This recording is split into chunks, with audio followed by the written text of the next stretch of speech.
La comunicación educativa es la interacción entre el profesor y el alumno mediante un lenguaje, en el cual se recrean todos los significados educativos.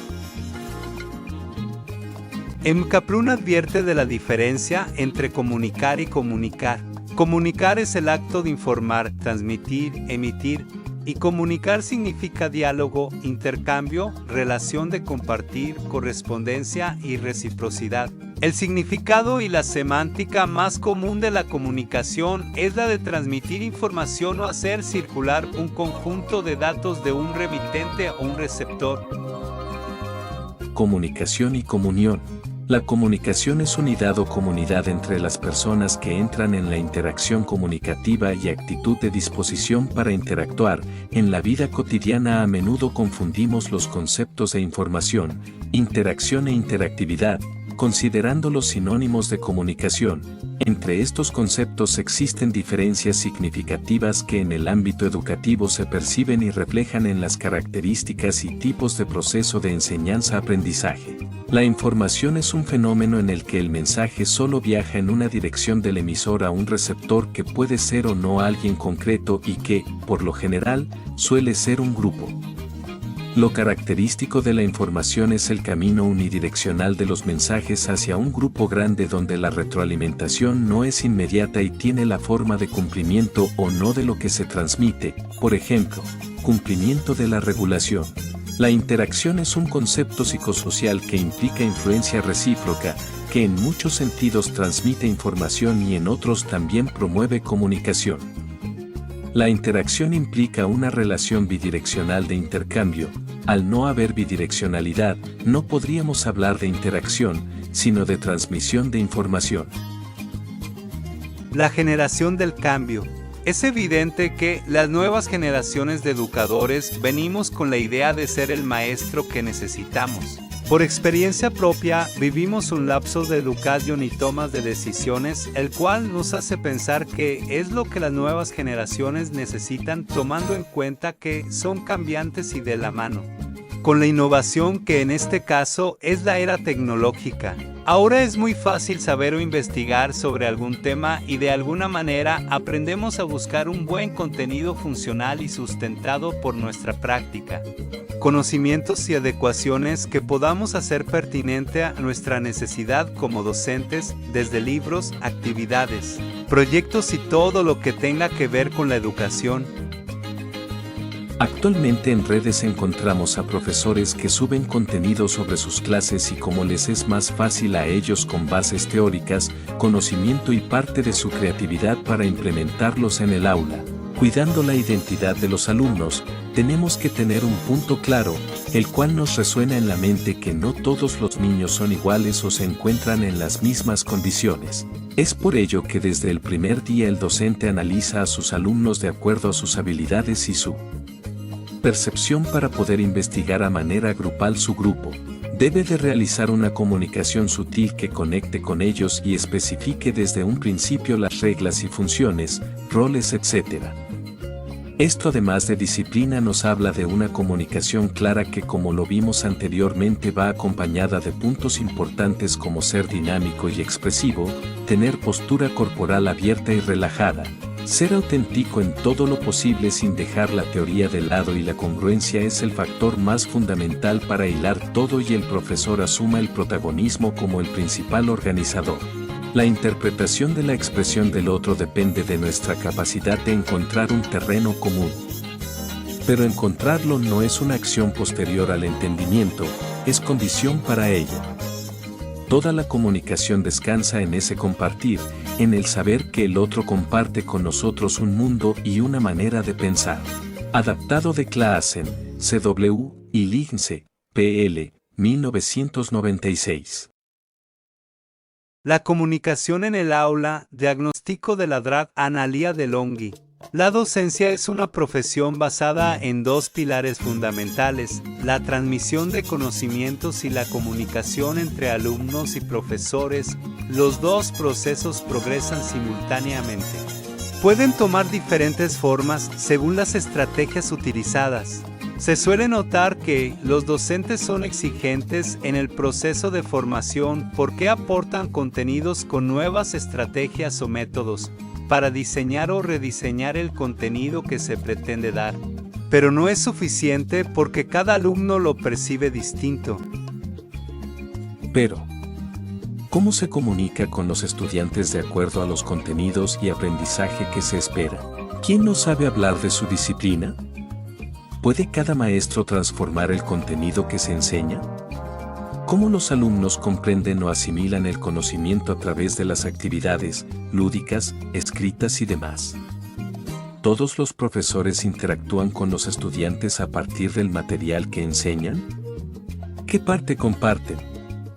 ¿Cómo transformar a los profesores de acuerdo al contenido para enseñar en interacción discursiva con los estudiantes? ¿Cómo logran los estudiantes formar el contenido completo en sus mentes para poder asimilarlo cuando se le va dando por partes? ¿Y qué actividades sugieren las interacciones?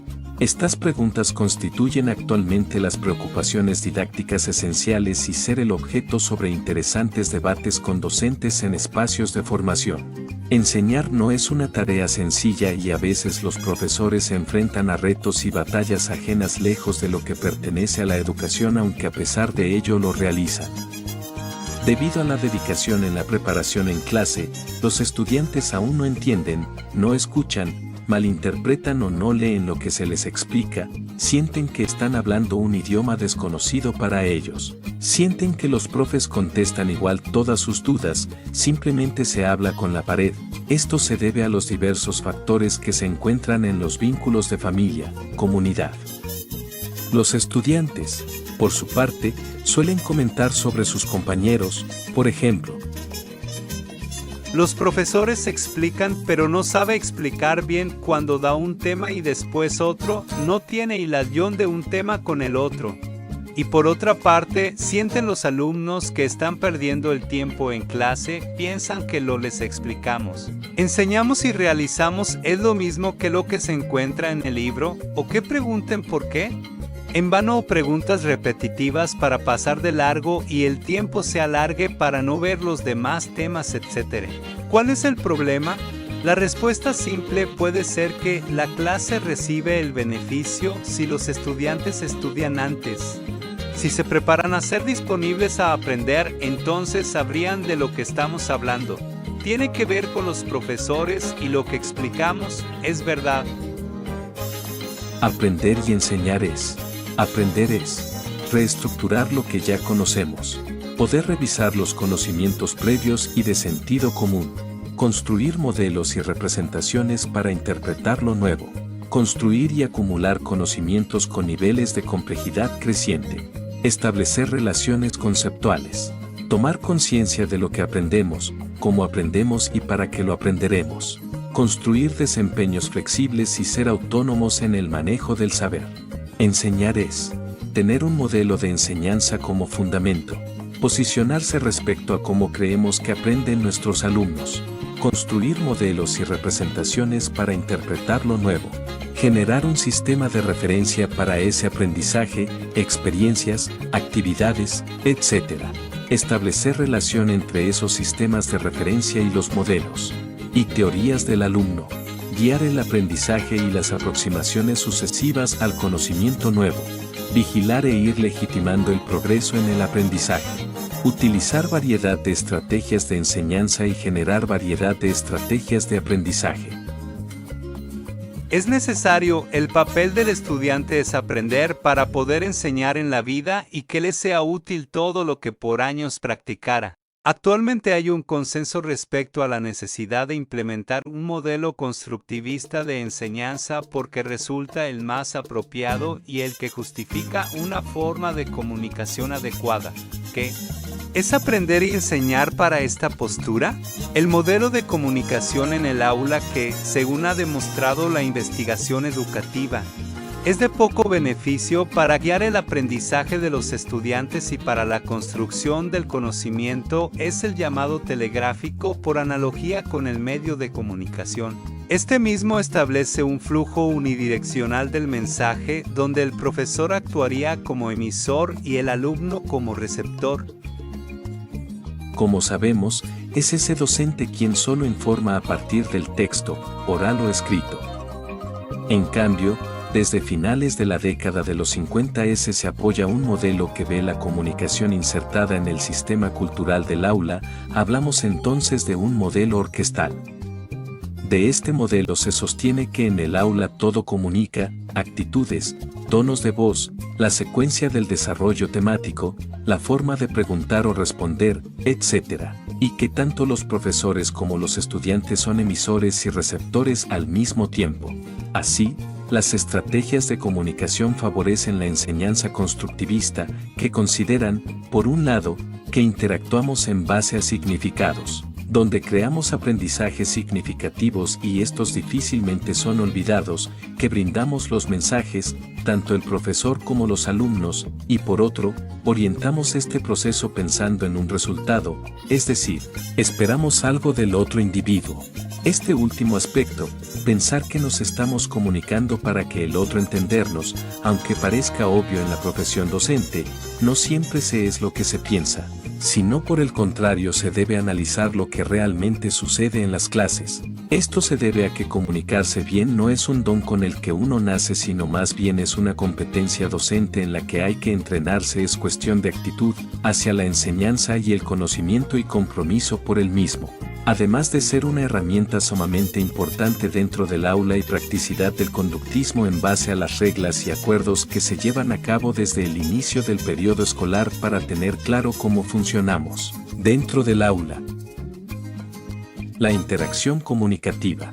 La interacción comunicativa es la forma que tienen los docentes de poner en práctica el plan de estudios planificado y crear situaciones para que los estudiantes interactuar con el conocimiento, permitiéndoles acceder a contenidos que por sí solos no pudieron abordar. Lo anterior se basa en pensar que la efectividad de un docente no se mide tanto por hablar mucho de su disciplina, pero por poder generar un ambiente propicio para aprender un determinado campo temático y darle carácter funcional al conocimiento, haciéndolo parte de explicaciones, resoluciones de problemas, diálogos, debates, analogías, etc., de manera desmenuzada y no pasar el conocimiento en crudo como anteriormente se realizaba a través de la memorización.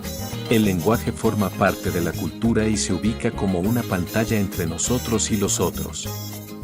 Dicha pantalla puede ser más o menos transparente, permitir o no intercambios en función de lo que compartamos, o no, con el otro. Cuando nos comunicamos ejercemos tres contextos. El contexto situacional, lugar y condicionantes institucionales, sociales y culturales, por ejemplo donde se da la clase. El contexto lingüístico, códigos expresados en el lenguaje de los mensajes, tanto de los alumnos como del docente. Estos códigos originan formas de habla y procesos interpretativos. El contexto mental, referentes y significados, personales y sociales, que tienen los docentes y los alumnos, y que se activan ante la demanda de una tarea. ¿Cuáles son las principales razones que se consideran? En síntesis, las principales razones por las cuales considero que debemos los docentes prestar atención a la comunicación con los alumnos y fomentar la interacción con los alumnos en las clases son: una ayuda para aprender y un andamiaje útil para la construcción del conocimiento y del lenguaje específico de la disciplina. Es un indicador del contrato pedagógico y de las negociaciones que ocurren en el aula entre docente y alumnos. Permite identificar y desarrollar habilidades cognitivo-lingüísticas necesarias para la comprensión y construcción del conocimiento científico. Pone de manifiesto los contextos que dan significado a lo que se dice, cómo se dice y por qué. Códigos, variantes de habla del grupo, conocimientos previos, referentes, etc. Permite realizar una vigilancia epistemológica del conocimiento, analizando la distancia entre el saber científico, el conocimiento a enseñar y el enseñado. En el discurso de la clase, el conocimiento se expresa en lo que docente y alumnos hablan, en los materiales que se utilizan y en lo que se calla o niega. El contexto lingüístico, códigos expresados en el lenguaje de los mensajes, tanto de los alumnos como del docente. Estos códigos originan formas de habla y procesos interpretativos. El contexto mental, referentes y significados personales y sociales que tienen los docentes y los alumnos y que se activan ante la demanda de una tarea. Para reflexionar sobre la comunicación en nuestras clases podríamos preguntarnos: ¿estamos usando un lenguaje accesible para nuestros alumnos? ¿Vamos aumentando el nivel de complejidad de nuestro lenguaje a medida que avanza el año? ¿Registramos de alguna manera los malentendidos que van surgiendo y si ellos son solo del término o son del concepto a que refiere? ¿Pensamos para cada clase en las principales preguntas que deben contestarse sobre el tema? ¿Discutimos o intercambiamos significados sobre los conceptos? ¿Superamos los momentos en que los alumnos intentan adivinar los términos más que trabajar sobre los conceptos? ¿Analizamos con los alumnos lo que hablamos y cómo lo hablamos? Una parte fundamental de la construcción del conocimiento científico se constituye el proceso de aprender a hablar y pensar en el hecho de abordar el conocimiento científico desde las características epistemológicas. Esto requiere hablar de ciencia y generar instancias para desarrollar diferentes habilidades cognitivas, lingüísticas especiales y contextos de discusión relevantes. ¿De qué habilidades estamos hablando? Un ejemplo: formular hipótesis, justificar, deducir, definir, comparar, argumentar, clasificar, entre otros. Sería bueno detenernos un momento a pensar si dedicamos tiempo a nuestras clases para enseñar cómo utilizar estas habilidades. En particular, compruebe cuántos de ellos utilizamos cuando impartimos clases usando los pasos de la recapitulación, resumen, etc., para saber si les quedó claro el tema o si después de ver un tema reflexionamos con los alumnos para que hagan conscientes de las habilidades que utilizaron al trabajar en el contenido. Es común observar a los profesores que, en las instrucciones de la actividad, piden a los estudiantes que justifican y en su propia explicación no hacen justificaciones ni elaboran argumentos sobre los conceptos que expresan. Técnicas de manejo y proyección de la voz. ¿Qué es el manejo y la proyección de la voz? El manejo y proyección de la voz, en su conjunto, es una técnica vocal que nos permite controlar la manera de comunicarnos con otras personas, de tal modo que nuestra voz resulte lo suficientemente clara, alta y precisa. El manejo de la voz y la definición de proyección de la voz se puede aplicar fácilmente en tus prácticas de aula, para dirigir, indicar, explicar, realizar lecturas increíbles con una buena síntesis y manejo de voz de personajes para transmitir con emoción. ¿Qué es el manejo de la voz? Se trata del entrenamiento que se hace para mejorar el tono, la resonancia, la expresividad, el volumen, el ritmo, las pausas, la cadencia y la claridad de la propia voz. Un manejo adecuado de la voz te permite transmitir la emoción que quieres a tu interlocutor y darle dinamismo a tu discurso, en este caso a nuestros alumnos y de manera general a la sociedad estudiantil, dependiendo el área o evento en el que se presente. Emma Rodero en su conferencia Persuade con tu voz. Estrategias para sonar creíble comenta que el buen uso y manejo de la voz es crucial para transmitir un mensaje. Para hacer un manejo adecuado de la voz, ella parte de sus 4 cualidades básicas. 1. La intensidad. Se trata de la fuerza con la que lanzas el aire hacia las cuerdas vocales. Puede ser débil o fuerte. 2. El tono. Se refiere a la velocidad a la que vibran las cuerdas vocales. El tono puede ir del grave al agudo y, para hacer una buena modulación de la voz, tienes que jugar con distintos tonos en todo tu discurso. 3. El timbre. Es la suma del sonido que sale de las cuerdas vocales y las cajas de resonancia, la boca y los senos paranasales. 4. La duración. Se traduce en que hables lento o rápido. De manejo de la voz. ¿Qué es la proyección de la voz? Según los profesionales expertos en el tema, la proyección de la voz es hacer salir la propia voz, expandirla en las cajas resonadoras y dirigirla hacia adelante, sin forzarla, para que puedas hablar con comodidad, sin sensación de ahogo y con la intensidad adecuada de acuerdo con el contexto. La proyección de la voz al hablar requiere de la expiración activa y el soplo fonatorio, dos elementos claves para conseguir una adecuada respiración que produzca la voz. La expiración activa se produce al suministrar suficiente aire a los pulmones. El soplo fonatorio ocurre a través del control suficiente del soplo por el cual se deja salir el aire para proyectar la voz. Una buena proyección de la voz permite lograr una resonancia correcta, mayor volumen y limpieza de la emisión, además que favorece un mejor aprovechamiento del aire. Por su parte, con el manejo de la voz puedes darle una intención, emoción y expresividad a tu discurso. Así pues, una vez que podamos dominar la técnica del manejo y proyección de la voz, seremos capaces de lograr una comunicación efectiva y con mayor fundamento al darle un sentido más emocional a cada mensaje que transmitimos. Como podrás ver, esta herramienta vocal nada tiene que ver con lo que dice el mensaje, sino que, en este caso, la atención está enfocada en cómo el mismo se dice y se transmite. Es decir, si se usa una voz quebrada, nerviosa, angustiada o ansiosa, o una voz amigable, tranquila, cálida y bondadosa. Esto lo puedes aprender a controlar por medio de la modulación de la voz. ¿Los docentes gritan? ¿O saben hablar fuerte? No obstante, también es real que hay procesos de enseñanza que obstaculizan el aprendizaje. ¿Cuáles? Principalmente aquellos que consideran la enseñanza como la transmisión textual de un conocimiento o metodologías y que promueven aprendizajes por memorización.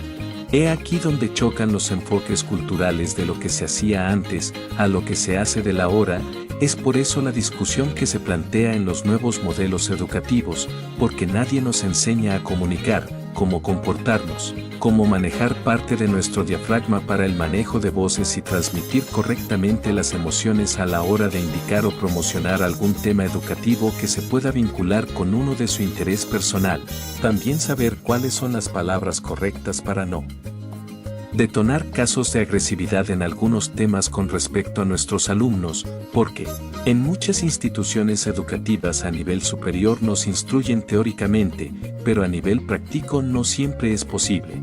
La disminución del ruido en el aula es un objetivo ansiado por muchos docentes. Al ver frustrados sus deseos recurren a lo que parece más efectivo ante su pensamiento y la mayoría de las anteriores generaciones de docentes piensan en levantar la voz, pareciera que es lo más efectivo, pero no es funcional. La realidad es que complica el clima y la relación entre profesorado a alumno. Gritar o intimidar no nos aporta nada interesante al aula. Gritar provoca ansiedad en los alumnos y las amenazas miedo. Solo hay que pensar en nuestra reacción como adulto. Si alguien nos grita o intimida, no nos produce una sensación agradable. No es una actitud que queremos que repliquen. Una de nuestras tareas es enseñar a nuestros alumnos a lidiar con el conflicto y con esta técnica les estamos enseñando justamente eso. Si alguien no nos escucha, grítale o intimídale. Claramente no es una forma sana de lidiar con el estrés. Aparte de tener una reacción que no queremos que adopte, también estamos exponiendo por lógica otros comportamientos que podrían ser muy beneficiosos para trabajar el estrés. Mide tu profesionalismo. Gritar no demuestra nada acerca de nuestros dotes de docentes, sino todo lo contrario, deja mucho que desear acerca de nuestras técnicas para gestionar el aula. Si volvemos a la situación del principio, poca gente diría que envidia la clase del profe, siempre tiene que gritar para que le escuchen. Tómate un momento y reflexiona lo siguiente: si un padre, madre o el director estuviese en la sala, ¿perderíamos los nervios así? Si tenemos hijos, hermanos, primos o sobrinos, ¿te gustaría que les hablaran así? No funcionan así. Los alumnos solo te escuchan porque tienen miedo de tu reacción y quieren que pares de gritar. Ojo aquí, porque este comportamiento no modifica comportamientos ni consigue objetivos a largo plazo. De hecho, los alumnos pueden relacionar gritos con trabajo serio y no ponerse las pilas hasta que te oigan gritar, y esto a la par nos envuelve a un conductismo negativo y lleno de violencia verbal. Este tipo de acciones no favorece la relación con tus alumnos, al contrario, les genera miedo, desconfianza y en algunos irritación e intolerancia, y de alguna u otra forma algunos optan por llevar la contraria y sumergirse en la rebeldía de poder seguir indicaciones. Una de las mejores herramientas para gestionar el aula es una relación sólida y agradable con los alumnos. Generar esa empatía y comprensión de sus preocupaciones o incluso de sus miedos para poder enfrentarlos juntos a medida de lo posible y lo que corresponde dentro del aula educativa. No saliendo de nuestro papel a gritar no favorece esto ni en los más mínimo. Utiliza un sonido que indique algo en específico y no utilices palabras. Esta técnica es bastante común. En vez de tener que subir el tono, utiliza una campana, timbre o algún instrumento como un cuenco tibetano, maracas, palmas o alguna técnica que indique cierta acción. Este es un condicionamiento positivo para los inicios de la disciplina que nos ayudará en un futuro y aprendiendo a la par la paciencia y empatía entre otros valores. Necesitas delimitar su uso, tan solo lo haces sonar cuando quieres que la clase guarde por un momento silencio para trabajar. Escuchar alguna indicación o realizar alguna dinámica o poder escuchar a algún compañero que en ese momento lo requiera. De esta forma, cuando lo escuchen, los alumnos automáticamente sabrán que esa es la señal de tranquilizarse y escuchar. Tendrás que trabajar con ellos la reacción que deseas obtener con estos sonidos. Nos sentamos en nuestros sitios con los ojos cerrados escuchando el instrumento, nos ponemos de pie en nuestro sitio en silencio, nos sentamos y esperamos a que la música pare. Con los más peques debemos entender que hay que ser firmes con lo que decimos y ser más disciplinados en el área de indicaciones, pues ellos están dispuestos a trabajar siempre y cuando se sientan seguros, amados y sobre todo respetados, pero también están indispuestos cuando en casa no se trabaja anteriormente con este concepto. Es importante marcar las rutinas y hacerles saber que cuando es trabajo escucho y sigo indicaciones, cuando es comida hacerles entender que se pueden ocasionar accidentes si corremos, hablamos o jugamos al mismo tiempo que comemos podremos asfixiarnos y causar un accidente fatal. Tenemos que estar muy quietos en cuestión de algunas actividades para tener un poco de control. Por otra parte, hay diferentes maneras de mantener en orden dentro o fuera del aula que sabiamente se planifican para que con el tiempo se vuelva un hábito y esto sea más ligero para todos nuestros alumnos. ¿Qué es un descanso mental educativo o los brain breaks? El descanso mental es parar para tomar un descanso. Se ha demostrado que los descansos breves tienen beneficios reales para el cerebro. Reducen el estrés, la ansiedad y la frustración. Esta acción puede ayudar a los niños a concentrarse y ser más productivos, imaginativos y creativos en sus actividades del día. Estos son valores sumamente relevantes en el proceso de la comunicación. Respeto, escucharse con atención y validación sin interrumpir o criticar genera un clima de cordialidad y confianza que favorece el diálogo. Tolerancia, aceptar y apreciar las diferencias culturales, ideológicas y de opiniones, sin juzgarlas, permite ampliar la comprensión de posiciones diversas y el acercamiento entre las partes. Sinceridad, compartir pensamientos y sentimientos de forma honesta y auténtica promueve la franqueza. Credibilidad y transparencia necesarias para establecer vínculos significativos y resolver inquietudes. Empatía, ponerse en el lugar de la otra persona con sensibilidad, sin perder la objetividad y responder a sus necesidades de forma comprensiva y solidaria, favorece un clima de apoyo y cooperación. El aprendizaje es un proceso complejo que depende de múltiples factores internos y externos de la persona. A nivel interno, factores como la inteligencia, los estilos de aprendizaje, las habilidades previas, la cultura y la motivación influyen en cómo la persona estudiante es consciente de su proceso de aprendizaje. Externamente, elementos del ambiente de aprendizaje como las metodologías y técnicas didácticas utilizadas por nosotras como personas docentes, tienen un efecto en el cómo guiamos el proceso de aprendizaje para el logro de las competencias requeridas. De ahí que aspectos como el DUA, diseño universal para el aprendizaje, el modelo curricular, la evaluación de los aprendizajes y la normativa institucional son de gran importancia para el adecuado ejercicio de la docencia en nuestra institución. Gracias.